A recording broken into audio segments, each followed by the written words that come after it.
Hey guys, welcome to another very important video of the AWS playlist, because in this video we'll talk about a very important service, that is the VPC service, Virtual Private Cloud. So my name is Mohit and you're watching DevOps Studio. So let's get started.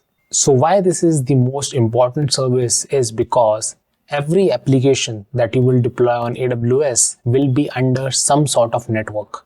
Okay, and all the networking components on AWS are governed by this particular service. Okay, so that makes it a very important service.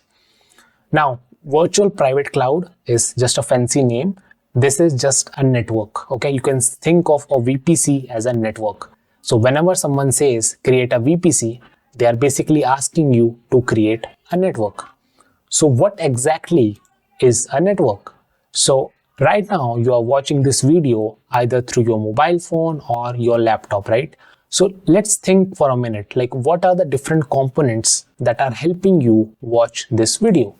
So you might be watching this video through your cell phone or your laptop or through your desktop, right?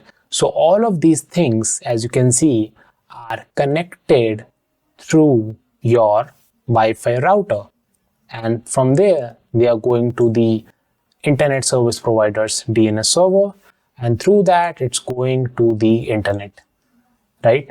And your system also has some sort of firewall, right? And on the internet, you are trying to access this particular web server. So let's say this is the YouTube's web server on which you are currently watching this video. So similarly, when we deploy any application on the cloud, we need these networking devices, okay, so that our application can function properly. So through VPC, we can create all these networking components. So let's check out what is VPC and what are those components. So as I just told you, VPC is nothing but a network within your AWS environment where you run your applications. Okay, so when it comes to VPC, there are a couple of important topics that we need to talk about, such as the IP addresses, the subnets, the route tables, and the gateways. Okay, so with the help of all these services, our applications will be able to access the internet and vice versa. Okay, so I will talk about each one of these in detail now. So let's move ahead and let's first talk about a subnet. Okay, so when you say a subnet, think of it as a subnetwork. Okay, because the full form is subnetwork. So it's basically smaller chunk of a bigger network. Okay, so what we do is we take a big network and then we divide it into smaller subnetworks. So let's take an example. Okay, let's say this is my main VPC, okay, my main network, and the CIDR for that is 10.0.0.0/24. And if you are not aware of this particular notation, then do let me know in the comment section and I will make a separate video on networking. Okay, so as you can see, /24 means that these 3 octets are booked. Okay, so the only octet that can be changed is this one. So that means the IP addresses will be in the range of 10.0.0.0 to 10.0.0.255. That means a total of 256 IP addresses. Okay. Now, what we have done is we have divided this bigger network into 2 smaller subnetworks. So the first subnetwork we are calling a public subnet, and the second one we are calling a private subnet. And as you can see, we have split it into half. So the first subnetwork CIDR is 10.0.0.0/25, and the second one is 10.0.0.128/25. That means now both of these subnets have an equal number of IP addresses, that is 128 each. Okay, so why do we do this, right? What's the point of dividing this main network into these smaller networks? Okay, so the idea is simple. There are 2 reasons. The first reason is that it makes it easier to manage, and the second one is security. Okay, So think of it India as a country, or in fact any country, right? So we divide countries into states, right? India has many states. Similarly, America has a lot of states, right? And then we further divide states into districts, right? So why do we do that? So that it's easier to manage, okay? Because if we start managing India as a country, as a big country, then it will be very, very difficult, right? That is why we split countries into states and states into districts. And the second reason is the security. Okay, so now let's say in your company, you have a finance team and you have an engineering team.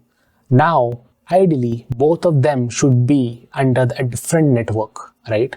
Because the engineering team must not know what the finance team is working on, right? Because that can be sensitive data, right?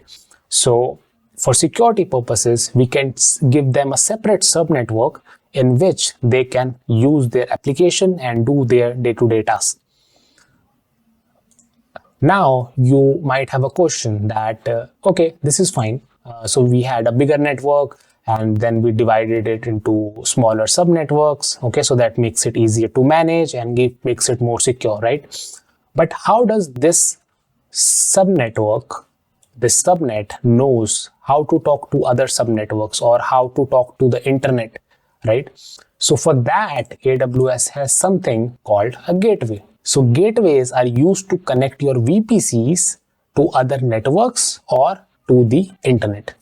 So in AWS, you have 4 types of gateways. You have the internet gateway, NAT gateway, virtual private gateway, and transit gateway. So let's talk about the virtual private gateway first. So it connects your VPC to an on-prem network via a VPN. So suppose you have some on-prem servers and you have some servers on the cloud, then you can connect both those networks through the virtual private gateway. And then you also have this transit gateway that can basically connect all your VPCs and all your on-prem networks through a centralized routing system. Okay, so that is transit gateway. Now, 99% of the times, the only 2 gateways that you will encounter are these 2, internet gateway and a NAT gateway. So these are very, very important, and these are also a very common interview question. So let's talk about the internet gateway first. So the internet gateway basically allows your public subnets to access the internet. Okay, and it's a bi-directional system. Okay, that means the application in your public subnet can access the internet, and the internet can also access that application. So the example could be a web server, like a YouTube web server on which you are accessing or you're viewing this video, right? Now this is perfect for public applications, right? But what about our private APIs or our production system, right? We do not want the public to access those systems, right? So for that, we have something called a NAT gateway. Okay, so it is very similar to an internet gateway. There is just one difference. Okay, so all the resources that you have placed in your private subnet, whether it's your APIs or it's your production database, okay, so a NAT gateway will allow them to access the internet. Okay, but it's unidirectional. That means those resources can access the internet, but the internet cannot access those resources. So that makes those private resources more secure. Okay, that is why they are called private, right? That is why we are putting them in a private subnet. Okay, so that they remain secure. Now, just to explain all of this through a diagram, let's take a look at this. So we have a region, and inside that region, we have created a VPC, and inside that VPC, we have 4 subnets. We have 2 public subnets and 2 private subnets in 2 different availability zones. Okay, so it's a normal setup. If you have watched all our previous videos, then you know what is a region and what are availability zones. Now, this particular element that you see, this is an NAT gateway. Okay, and this particular thing that you see is a internet gateway or IGW. Okay, so as you can see, this public application is routing the data to the internet gateway. Okay, and as you can see, it's a bi-directional arrow. Okay, so as you can see here and here, it's a bi-directional arrow. Okay, that means the data is traveling from the application to the internet, and the internet is also able to reach that application. Okay, so it's a bi-directional traffic flow. But on the other hand, when you look at the private service, okay, this is our private application or a production database. As you can see, it is sending traffic first to the NAT gateway, and then the NAT gateway is sending traffic to the internet gateway. And if you closely take a look at the arrows, then in this case, in the case of NAT, it's a unidirectional arrow. Okay, so everything is going out, but nothing is coming in, right? As you can see, traffic goes from here to here, then from here to here, then here to the internet, but nothing is coming back. On the other hand, in case of internet gateway, everything is going out and everything is also coming in. Okay, so this is the basic difference between an internet gateway and a NAT gateway. So as I said, this is a very important and a very common interview question. Now you might be wondering, who decides these lines, right? How does my subnet knows that it's a public subnet and it has to send traffic to the internet gateway? And how does my private subnet knows that it needs to send traffic to the NAT gateway? Okay, who is deciding these traffic flow? Okay, so for that, AWS has a thing called as a route tables. So this is nothing but just simple routing table that decides where the traffic will go. Okay, so subnets use a route table to control their traffic. Okay, so if traffic needs to go from subnet 1 to the internet, then we have to create a route table entry for that. Okay, so for every flow of traffic, you need the entry in the routing table. So to quickly show you an example, I have a very simple routing tables. As you can see, all the traffic that has to go to the internet 0.0.0/0, this means everywhere, right? So all the internet traffic, as you can see, is going to the IGW, that is the internet gateway, and this is the CIDR of my private subnet. So all the traffic that is coming through the private subnet is going to the NAT. As you can see, it's going to the NAT gateway. Okay, so this is how it works. So route tables are nothing but just a table of rules or routes which decide the flow of traffic, like between two different subnets or two different networks. So now, since you know all the basic concepts now, let me go to AWS and let's try to create a VPC. On the home page, you will see the VPC component, right? Or you can also search for it. So let's open VPC, and in every AWS account, there is at least one default VPC. Okay, so as you can see, if we click on VPCs, you will see that we have this VPC. Okay, so this is the default VPC. And if you click on it, you will see that the CIDR range for this is this. Okay, so this is our main network CIDR. And if you click on the resource map, then you will see a good picture of what is going on. So you see that this particular VPC has these 6 subnets. Okay, and all the subnets, as you can see, are connected to the IGW, okay, internet gateway, through this route table. Okay, because as I said, route tables decide where the traffic will go. So as you can see, all the 6 subnetworks are sending traffic to the internet gateway through this route. So if I open this existing route table, you will see the same route that I was showing you, right? So all the public traffic will go to this IGW or the internet gateway. And again, this is the default internet gateway that AWS created for us.